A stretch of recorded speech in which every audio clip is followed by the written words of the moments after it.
Good evening, everyone. I'm going to cook spam chicken fried rice with sweet potato for dinner of my apam.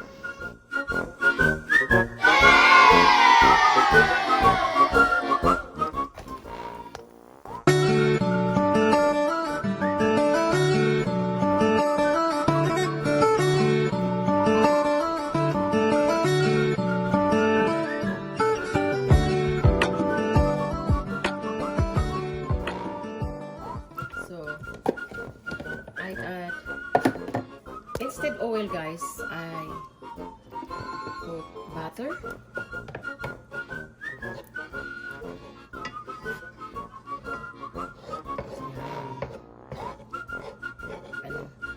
So it's not gonna burn the butter.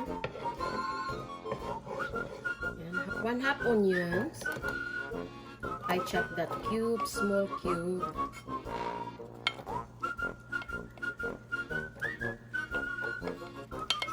My husband, he wants his init na yung ano, so the onions is hot now. Yeah, you have to cook. Try not to burn the onions, and then you have to add the garlic. It's like 4 cloves of garlic, and then chop it fresh. You have to stir it well.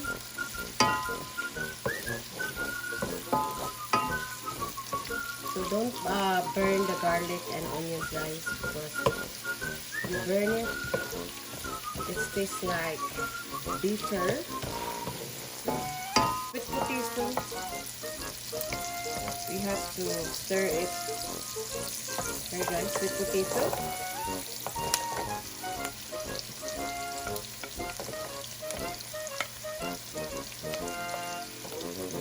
First time, this is invented recipe, guys.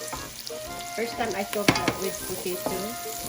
So we have to put the potato first, and then when the potato looks like a little bit half cooked, then we add potato or patatas. And then now the potato. Little bit of salt.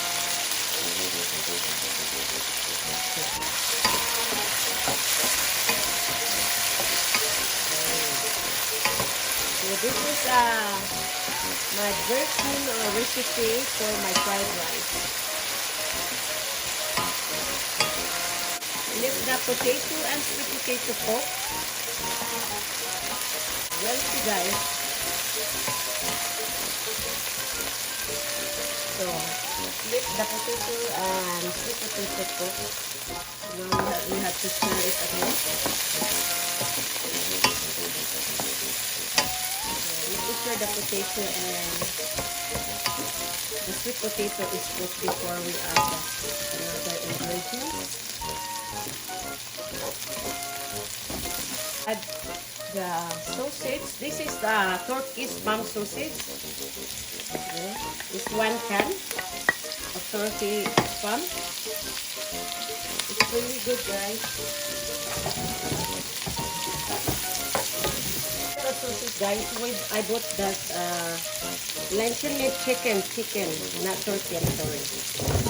I bought that in Walmart. Walmart, guys. It's like $1.97, almost $2 only. So this. We need to add bell pepper.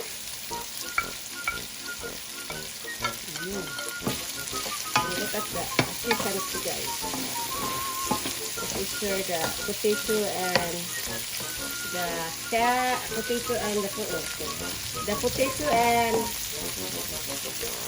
potato is cooked already, and the sweet potato is cooked. So now we need to add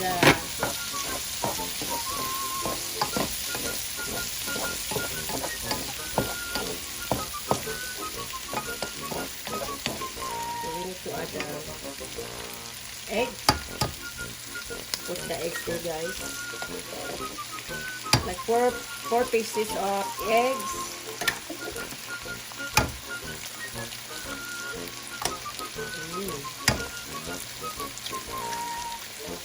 While cooking there, you have to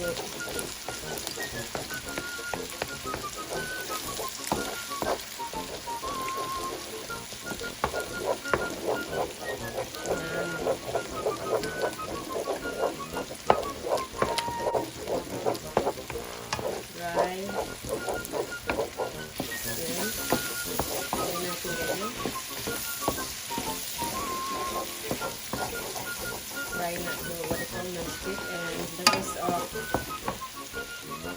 this bell pepper, chili pepper, and jalapeno, because my husband wants jalapeno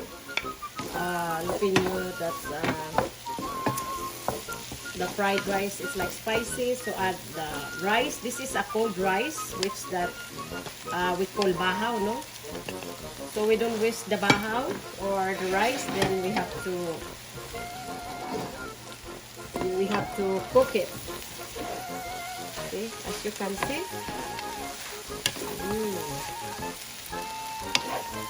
Shout out to all my followers, subscribers, and to all my silent viewers. Thank you so much for watching my video. So you need to try this, guys. Very cheap, and there's so many already, guys. Look. Okay. Nakaano na kayo, guys. Nakasip pa kayo at oyster sauce. Tignan lang natin, we're gonna do oyster sauce. Oops.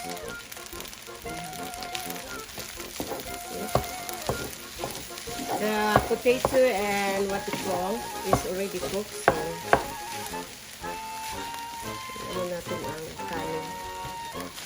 You need to mix the rice, making sure the flavor is. So, yan, eggs, 4 pieces of eggs. So, as you can see, no?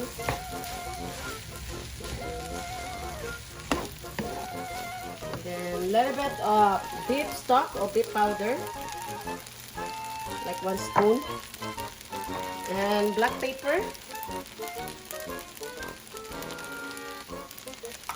Black pepper.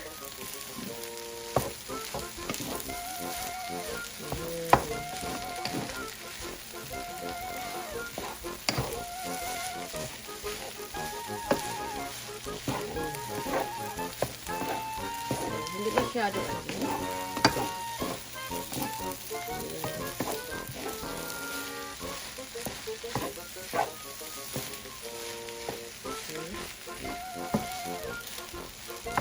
And then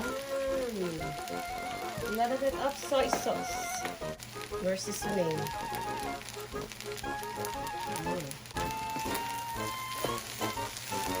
So you can put olive oil or regular oil, but I put the butter, para mayamis-yamis siya. Sorry, I mix my language or the way I speak. So this is really good, guys. You have to try. It's cheap and very unique recipe. So please subscribe, like, share, and don't forget to leave comment. So every time I upload my video, you're always updated. So we need to try the potato and sweet potato. So it's that's right.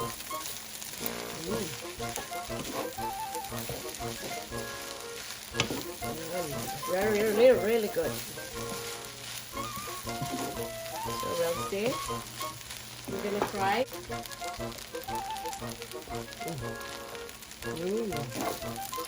Really good, guys. We're gonna add more the beef stock.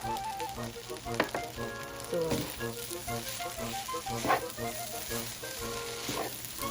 instead salt, I put the beef stock. I want to make sure that not too salty, because my husband, he add like something oyster, something, I don't know what to call it. The fried rice is ready to serve. See, and very delicious and cheap. So the spam chicken, the flavored chicken. So it's only Walmart. So it's done. Now I turn off the. Now here, that is onion shape or onion lips, no?